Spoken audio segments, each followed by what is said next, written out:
Hemisphere is not a distraction from deterring China. Securing our own backyard enables us to project power to the Indo-Pacific and beyond. Just look at Panama. Secretary Colby, does the removal of Chinese companies from the Canal Zone support our ability to surge forces to the Pacific?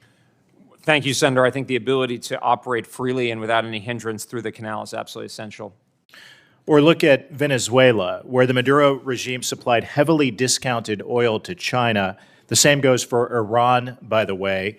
How will reducing discounted oil shipments from Venezuela and possibly now Iran impact China? Well, Senator, thanks. I defer to my colleagues, but I think one of the things we're seeing is that this perception that everything was connected and that these were sort of aligned adversaries, as the last administration would put it, is actually not happening. The president, through his creative diplomacy, his flexible diplomacy, as well as the targeted use of force, has been able to break off in key respects, even working with a government that is obviously, Maduro has been brought to justice or is being charged. But we can put a lot more, and they're much more compliant with a reasonable conception of our interests. And I think it actually is demonstrating and enlisting a lot of support in the region and beyond, that's showing that, people, I think as Senator Scott said, people want to associate with our country. The NDS talks about our adversaries coordinating aggression across multiple theaters. If Iran were no longer a threat to the U.S. and our allies, how would that impact our ability to respond to coordinated aggression? Well, Senator, I think the degradation of Iranian military powers as the goal of the campaign being carried out will certainly lessen the threat of simultaneity in the Middle East and will put us in a better position from that point of view.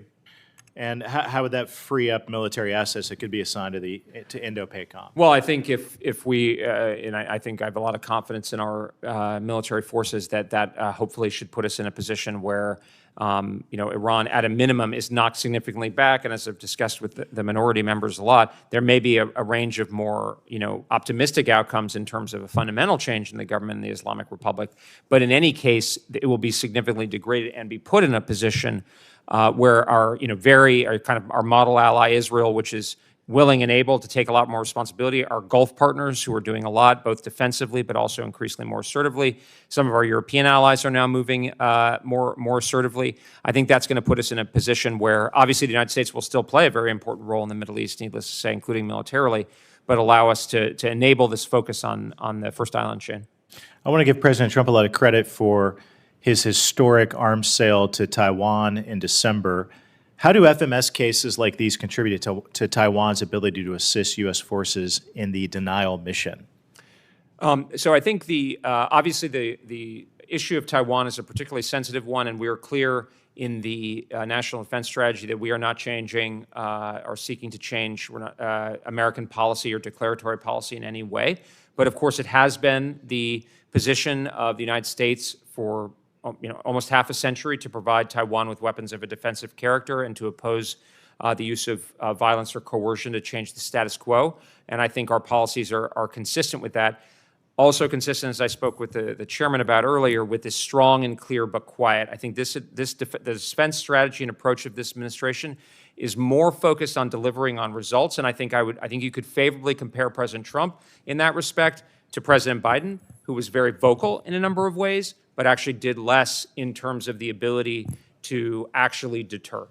And how important is it that Taiwan pass a special defense budget to fund these types of capabilities? Well, I wouldn't comment specifically on the issue of Taiwan, given its sensitivity, or seek to intrude, but I will say it is absolutely vital that our allies and partners who expect our defense to do their part for defense. And I think members of this committee, I think, have been making this point very clearly in a way that I think really. What was the question? I'm sorry, I didn't. About Taiwan passing a special defense budget to fund their defense capabilities. Thank you for that. And go ahead and take the time. I was just saying, members of this committee, I think, are making a very similar point, and I would say without specifically addressing the issue of Taiwan or et cetera. But in general, it's really critical that our allies and partners step up to defend themselves if they expect us to potentially defend them. So I think that message is really important. And I had 17 more questions, but the chairman took my time away. So with that, I'll yield back. One question per second. Thank you, Senator Banks.